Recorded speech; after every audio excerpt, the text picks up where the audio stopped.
नमस्कार, स्वागत है आप सबका। मैं हूं पुनीत पाठक और मध्य प्रदेश का दिन भर का पूरा अपडेट आपको देंगे। और सबसे पहले कोरोना को लेकर स्थिति आपको बता दें। मध्य प्रदेश में बीते 24 घंटे में 114 नए कोरोना मरीज सामने आए। प्रदेश में इसके साथ ही आंकड़ा 3252 लोगों का हो गया है जो कोरोना से संक्रमित पाए गए। मध्य प्रदेश में अभी तक 193 लोगों ने इस वायरस के चलते जान गंवाई है। रिकवरी रेट में जरूर सुधार देखा जा रहा है लगातार। मेडिकल बुलेटिन के मुताबिक अभी तक 1231 मरीज पूरी तरह ठीक हुए हैं।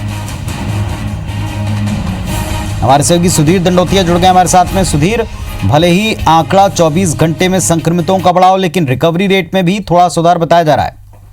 देखिए, निश्चित तौर पर राहत की बात मध्य प्रदेश सरकार के लिए यही हो सकती है कि रिकवरी रेट में काफी ज्यादा सुधार देखने को मिला है पुनीत। और इस बात का दावा जो है सरकार के द्वारा भी किया जा रहा है। और सरकार के जो लोग हैं, खासकर अगर बात करें चाहे स्वास्थ्य मंत्री हो या फिर अधिकारी हो, उनका ये कहना है कि चूंकि इस समय कोरोना महामारी उस दौर में पहुंची है कि लोगों के संक्रमण के साथ में टेस्टिंग क्षमता सरकार ने बढ़ाई है, लिहाजा आंकड़े में जो बढ़ोतरी है वो लगातार देखने को मिलेगी। पर लेकिन जो रिकवरी रेट है, लोगों की सेहत में सुधार है, वो मध्य प्रदेश के अंदर लगातार देखने को मिल रहा है। पर लेकिन सबसे बड़ी बात यह है कि पिछले 24 घंटे के दौरान मध्य प्रदेश के अंदर 114 जो है वो नए मरीज कोरोना संक्रमण से पाए गए हैं। नए यानी कि कहना होगा कि कोरोना पॉजिटिव मरीजों की संख्या जो है मध्य प्रदेश में पिछले 24 घंटे के दौरान 114 का उसमें इजाफा हुआ। और इसमें से अगर अब तक जो बात की जाए तो मध्य प्रदेश के अंदर कुल मिलाकर 3252 लोग जो है वो कोरोना से पॉजिटिव पाए गए हैं। इनमें 193 लोगों की मौत हुई है, वहीं पर 1231 मरीज पूरी तरह ठीक हुए हैं। सरकार ने अपने स्तर पर कई सारे प्रयास किए हैं। खासकर अगर बात की जाए तो कोरोना के इलाज के संक्रमण रोकने के लिए, इलाज की बेहतरी के लिए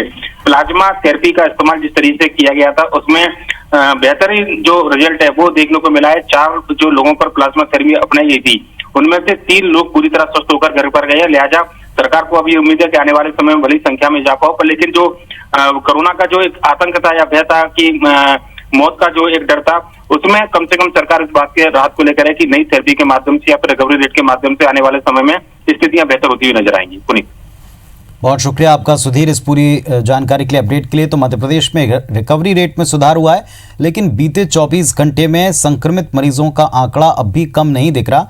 100 से ऊपर मरीज संक्रमित पाए जा रहे हैं और बीते 24 घंटे में भी ऐसे ही दिखा है। 114 नए मरीज मिले हैं।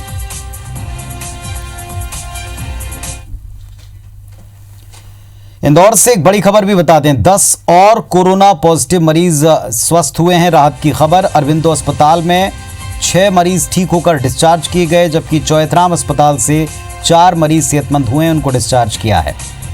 तो राहत की बात है। इंदौर में 10 पॉजिटिव जो मरीज थे उनको डिस्चार्ज किया गया है। अरविंदो अस्पताल से 6 और चौथराम अस्पताल से 4 मरीजों को डिस्चार्ज किया गया। दीपक हमारे साथ जुड़ गए इंदौर से। दीपक, लगातार चिंता से गुजर रहा है इंदौर, लेकिन ये अच्छी खबर, राहत की खबर कि 10 मरीज डिस्चार्ज हुए आज। बिल्कुल पुनीत, लगातार जिस तरीके से रिकवरी रेट में सुधार हो रहा है और पूरे देश भर में दूसरे नंबर पर इंदौर पहुंच चुका है, जहां पर के रिकवरी रेट जयपुर के बाद सबसे अच्छा है इंदौर में।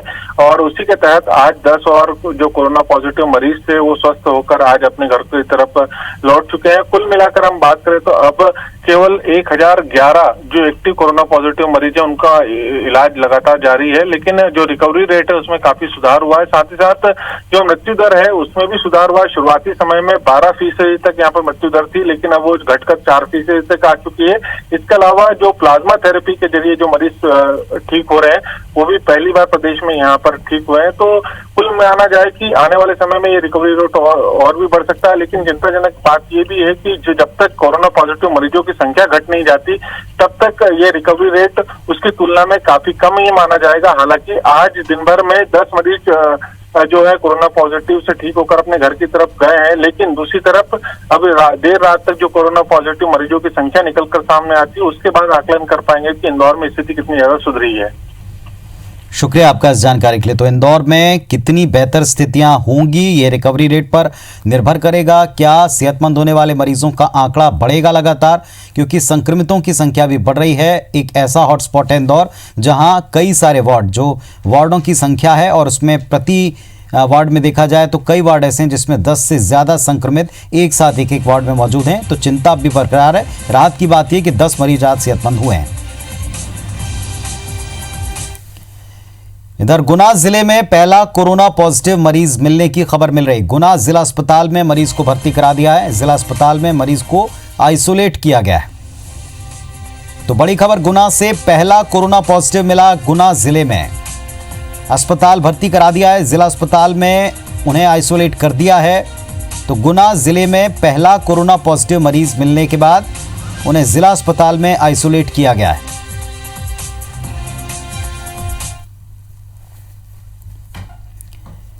वापस एक बार इंदौर की बात करते हैं। मेडिकल बुलेटिन जो जारी किया गया इंदौर का, उसके मुताबिक 18 नए मरीज भी मिले हैं बीते 24 घंटे में। 538 मरीजों की रिपोर्ट नेगेटिव आई है। जिले के मुख्य चिकित्सा और स्वास्थ्य अधिकारी डॉक्टर प्रवीण जड़िया के मुताबिक अभी तक 10,965 सैंपल जांचे गए, जिनमें से जिले में 1,699 लोग कोरोना पॉजिटिव पाए गए। कोरोना से अब तक 83 मौत हुई हैं। बुधवार को ठीक हुए 104 लोगों को अलग अलग अस्पताल से डिस्चार्ज किया गया।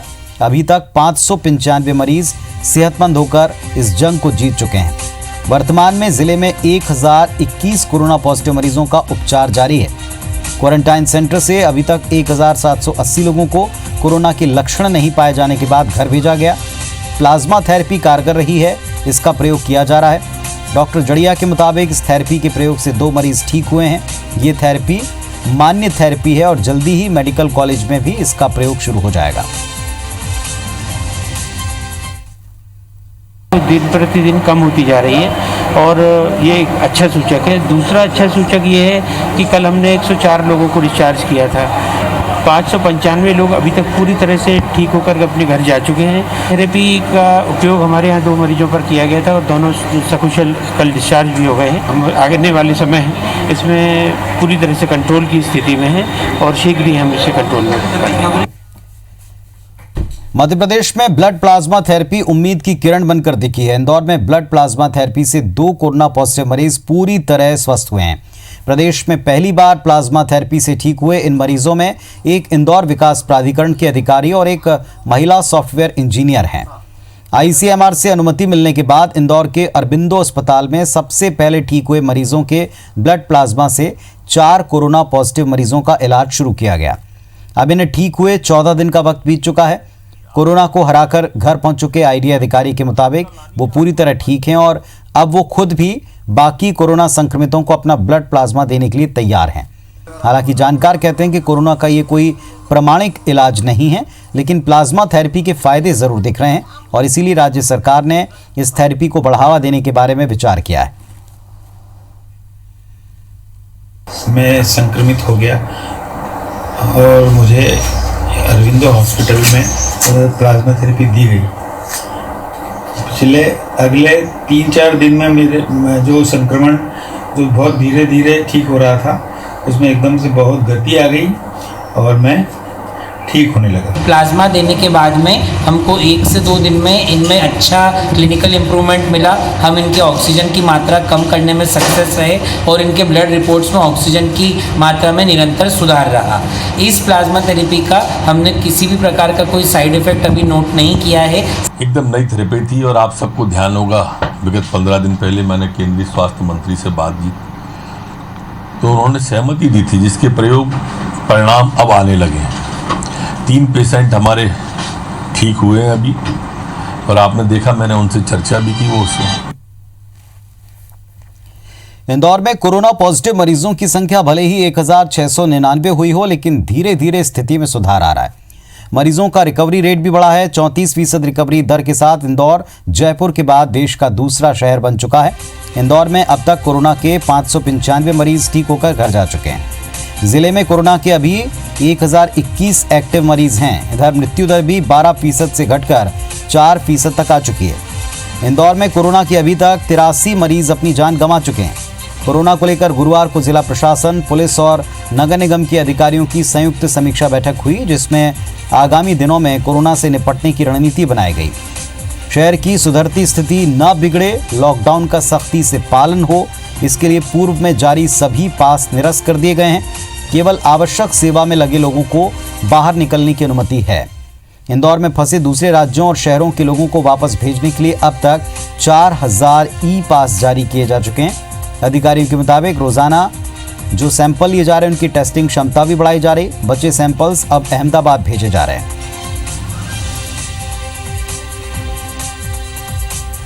कोरोना एक वायरस है, जो टेस्टिंग भी होती है, जो टेस्ट किट में रहता है, निश्चित परसेंटेज ऑफ वायरस उस प्रतिशत से जब ज़्यादा होता है तो पॉजिटिव आता है पेशेंट, उस प्रतिशत से जब कम होता है तो नेगेटिव आता है। कोई भी ऐसा मेडिकल सर्टिफिकेट वायरस के मामलों को लेकर नहीं बन सकता है तकनीकी रूप से जो पूरी तरह से सही हो।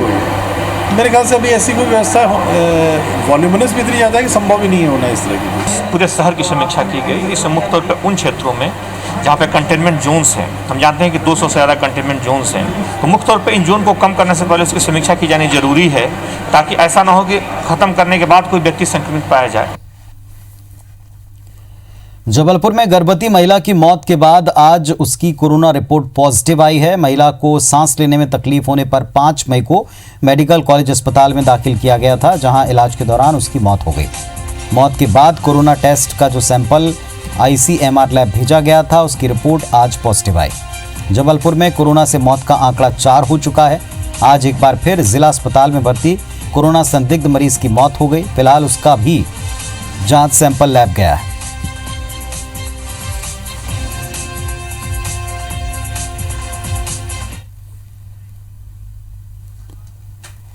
लॉकडाउन से ठप पड़ी अर्थव्यवस्था को पटरी पर लाने और रोजगार की चुनौती से निपटने में मध्य प्रदेश सरकार ने श्रम कानून में सुधार का बड़ा ऐलान किया। मुख्यमंत्री शिवराज सिंह चौहान ने श्रम सुधार के नए मॉडल को लॉन्च करते हुए बताया कि कारोबारी उद्योगपतियों को इसमें कई सहूलियतें हैं। श्रमिकों को रोजगार देने के लिए 1000 दिन की ये कार्य योजना है। नई योजना के तहत सरकार ने कारखानों से लाल फीताशाही और इंस्पेक्टर राज को खत्म करने बाबत ही कदम उठाया। बिना वजह किसी फैक्ट्री का इंस्पेक्शन नहीं होगा। फैक्ट्री लगाने के लिए रजिस्ट्रेशन या लाइसेंस अब 1 दिन में मिलेगा। 1 दिन में रजिस्ट्रेशन नहीं हुआ तो अधिकारी पर जुर्माना लगेगा। कारखाना लाइसेंस रिन्यूअल अब हर साल के बजाय 10 साल में होगा। कॉन्ट्रैक्ट लेबर एक्ट के तहत कैलेंडर वर्ष की जगह अब लाइसेंस पूरे ठेका अवधि के लिए मिलेगा। नए कारखानों के रजिस्ट्रेशन अब पूरी तरह ऑनलाइन होंगे और किसी भी स्टार्टअप उद्योग को एक बार रजिस्टर कराना होगा। कारखानों में एक ही रजिस्टर रखना होगा और एक ही रिटर्न भरना होगा। इंस्पेक्टर राज खत्म करने के लिए एम्प्लॉयर खुद थर्ड पार्टी इंस्पेक्शन करा सकेगा। कारखाने में जो श्रमिक हैं उनकी शिफ्ट का टाइम बढ़ाया जा सकता है और सप्ताह में 72 घंटे तक के ओवर टाइम को मंजूरी मालिकों को प्रदान की गई है, लेकिन मालिकों को इसके एवज में एक्स्ट्रा भुगतान भी करना होगा। दुकानें खोलने की समय सीमा बढ़ाई गई है। जिन इलाकों में दुकान खोलने की मंजूरी होगी वहां सुबह 6 से रात 12 बजे तक दुकानें खोली जा सकेंगी।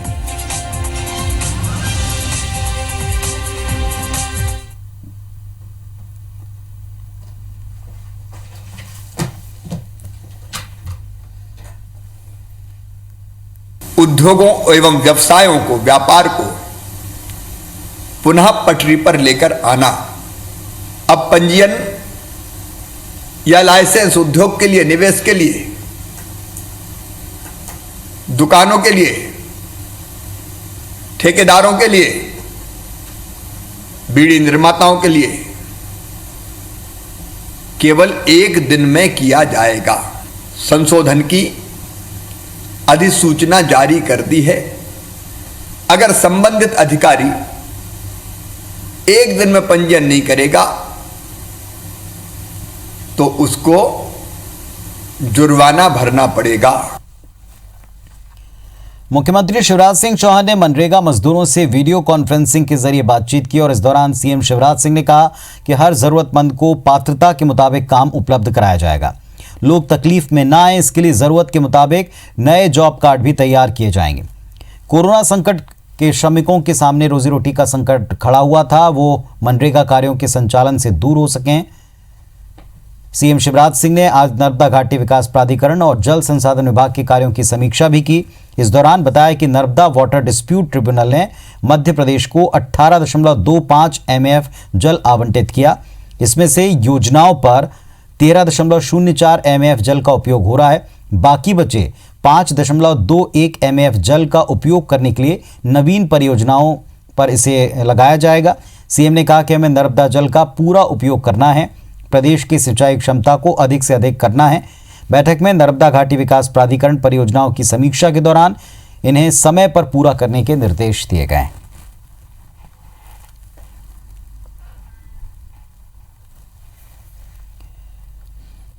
मध्य प्रदेश में कोरोना संकट के दौरान सरकार की ओर से किए जा रहे कामकाज के प्रचार प्रसार को लेकर बीजेपी सक्रिय हो गई है। पार्टी इसके लिए अपने प्रवक्ताओं की टीम तैयार कर रही है। ये प्रवक्ता सरकार के कामों का बखान करेंगे।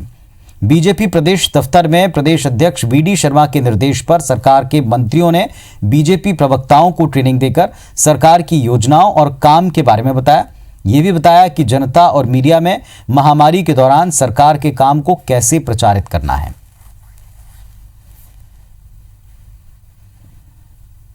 मध्य प्रदेश के हमारे सभी जो प्रवक्ता हैं उनकी एक बैठक थी, जो गरीब और जन कल्याण के किसानों के हितों के जो काम हैं उन सारे मुद्दों पर चर्चा हुई है और उन सरकार के द्वारा उस प्रकार के जो निर्णय हैं उन सब निर्णयों को प्रवक्ताओं के माध्यम से नीचे ले जाना ये एक नियमित हमारी बैठक होती है और उस बैठक का ही आज हिस्सा था और इसलिए उन सारी बातों पर चर्चा यहाँ पर हुई है। महाराष्ट्र के पनवेल से स्पेशल ट्रेन के जरिए मध्य प्रदेश के करीब 1200 मजदूर भोपाल के हबीबगंज स्टेशन पर पहुंचे। इस दौरान प्रशासन के दावों की पोल खुल गई। मजदूरों को खाने पीने का इंतजाम नहीं किया गया था। मजदूरों ने बताया कि वे 15 घंटे तक भूखे प्यासे पनवेल से भोपाल पहुंचे हैं। ट्रेन में सवार बच्चे भूख की वजह से बिलखते रहे, लेकिन किसी ने कोई मदद नहीं दी। मजदूरों ने बताया कि उन्हें खाना नहीं दिया गया, बस पनवेल स्टेशन पर पीने के लिए पानी की 2 छोटी छोटी बोतलें थमा दी और पूरे रास्ते में उन्हें खाने का कोई इंतजाम नहीं था।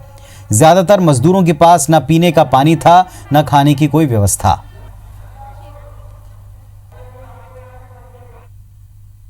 से 2 महीना हुआ फंसा हुआ। 2 महीने से फंसे हुए थे। 2 महीने से। तो कोई दिक्कत परेशानी तो नहीं हुई ट्रेन में आते टाइम? खाना पीना वगैरह? खाना पीना कुछ नहीं मिला अभी। कुछ नहीं मिला आपको? नहीं।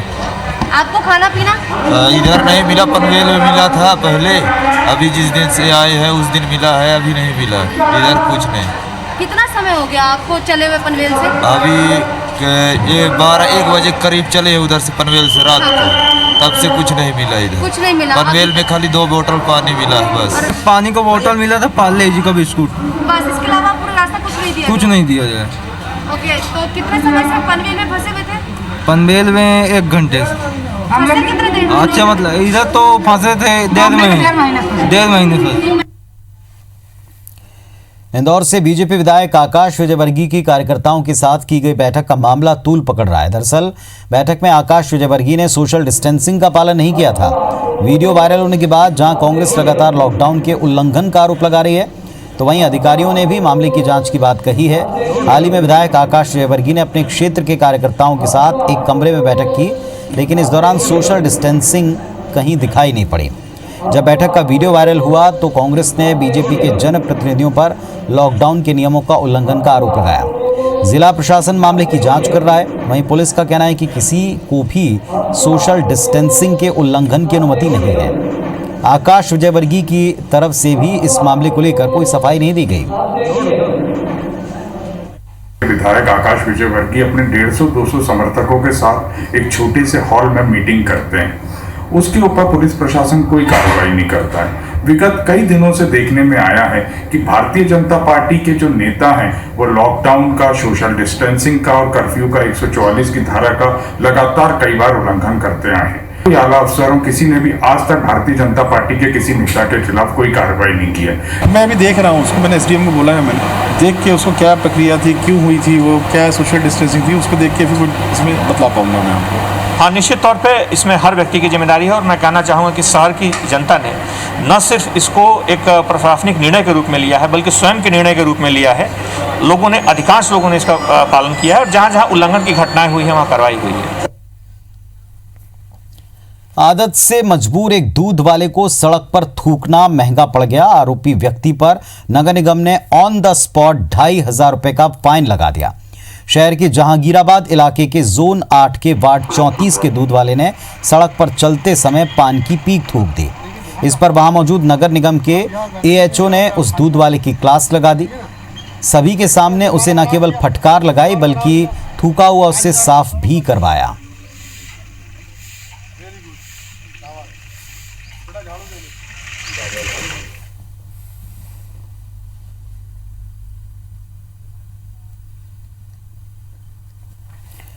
मध्य प्रदेश में मंत्रिमंडल विस्तार की सुगबुगाहट के बीच में मंत्री पद के दावेदारों ने संपर्क और मुलाकातों का दौर तेज कर दिया है। दावेदार हर उस नेता से मिल रहे हैं जहां से उन्हें सकारात्मक नतीजे की उम्मीद है। पूर्व मंत्री इमरती देवी ने गृह मंत्री नरोत्तम मिश्रा से उनके आवास पर मुलाकात की। चर्चा के दौरान दोनों नेताओं ने कैबिनेट विस्तार के सवाल को टाल दिया। सिंधिया समर्थक पूर्व मंत्री प्रभुराम चौधरी ने बीजेपी दफ्तर पहुंचकर प्रदेश अध्यक्ष वीडी शर्मा से मुलाकात की। माना जा रहा है उन्होंने मंत्री पद के लिए अपना दावा पेश किया है। हालांकि वीडी शर्मा ने कहा कि बीजेपी दफ्तर में कोई भी नेता मंत्री बनने के लिए नहीं बल्कि अपनी पार्टी के दफ्तर में वैसे ही आता है। पूर्व मंत्री रामपाल सिंह और मैहर से बीजेपी विधायक नारायण त्रिपाठी ने मुख्यमंत्री से मुलाकात की है। इस मुलाकात को कैबिनेट विस्तार से जोड़कर देखा जा रहा है। उधर कैबिनेट मंत्री गोविंद सिंह राजपूत के सिंधिया को केंद्रीय मंत्री बनाने वाले बयान से केंद्रीय मंत्री प्रहलाद पटेल ने किनारा कर लिया। ग्वालियर पहुंचे पटेल ने कहा, बीजेपी में किसी नेता को मंत्री बनाने की मांग करने की परंपरा नहीं है। हमारे बीजेपी का वरिष्ठ नेतृत्व है, जो जिम्मेवारी सौंपेंगे मैं उसको जिम्मेवारी से निभाऊंगी। गांव के बारे में बातचीत हुई, इमरती जी अच्छे वोटों से जीतेंगे, ये हमने कोशिश की और जिताएंगे भी, लगेंगे भी। ये जो भारतीय जनता पार्टी का कार्यालय है, भारतीय जनता पार्टी का कार्यालय किन्हीं चक्करों को लगाने के लिए नहीं है। ये लाइव ऑर्गेनाइजेशन है, काम का केंद्र है। तो हर कार्यकर्ता यहाँ आता है, मिलना जुलना होता है, केवल वो मंत्रिमंडल के लिए ऐसा नहीं है। मुझे लगता है गोविंद सिंह जी ने मांग की है तो वो बात हाईकमान तक पहुंचेगी। तो मैं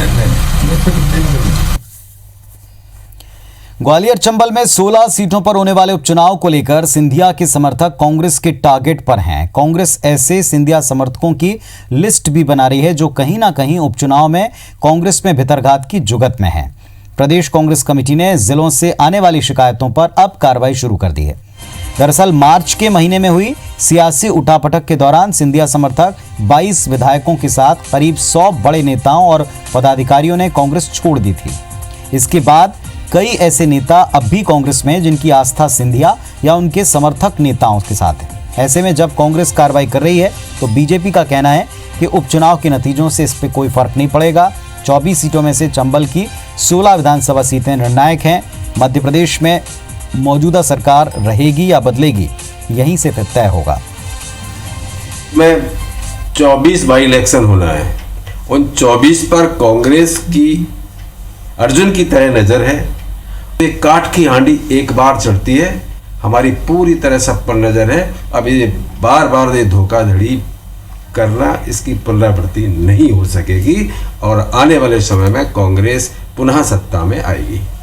देखिए, जहाँ तक कांग्रेस का सवाल है वो तो इस समय पूरी तरह डरे हुए भी हैं। और अब कांग्रेस अगर ये कहूँ कि चंबल ग्वालियर संभाग में और पूरे मध्य प्रदेश में ही वो प्रासंगिकता उनकी नहीं रही है, भगदड़ उसमें मची हुई है। और उसी का परिणाम यह है कि कांग्रेस जो है यहाँ विशेषकर चंबल संभाग में, ग्वालियर संभाग में उन लोगों के खिलाफ कार्रवाई करने जा रही है जिनको सिंधिया समर्थक समझ रहे हैं।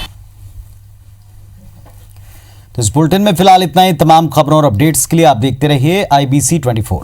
नमस्कार।